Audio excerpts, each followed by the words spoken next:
why not or why not outsource staff in India or Latin America? So this probably came up because I mentioned that our team, we outsource our team is in the Philippines and Africa right now. I am not against outsourcing to India or Latin America. And to be honest with you, Latin America is a very attractive option for us, especially as we start to think about more client interaction, or we want people to have more client interaction, is because Latin America is a more aligned time zone. But I will say, I'm not against either. The way that we got started with hiring in the Philippines is I was hosting a podcast, and the guests that I had on, they had team in the Philippines. And at the time, I didn't have anybody in my firm except for myself.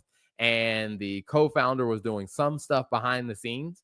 And so I needed a bookkeeper that could do some work. So I asked the guest that I had on my show, hey, could I just use your person maybe 10 hours a week? And they said yes. I started assigning some work to their person on their team. And once I got the hang of it, and I was like, oh, okay, it just introduced me to the Philippine market. And then I started hiring people myself directly in, or I guess you say through a third party. And then we eventually started hiring directly in the Philippines. And it was just because of that's where we started. Now, had I started in Latin America, I probably would have just gone down that path.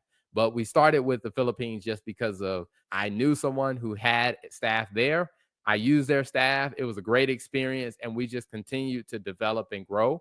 But I am open to looking at hiring offshore staff in different countries, whether that is India, whether that is in Latin America or different places around the world.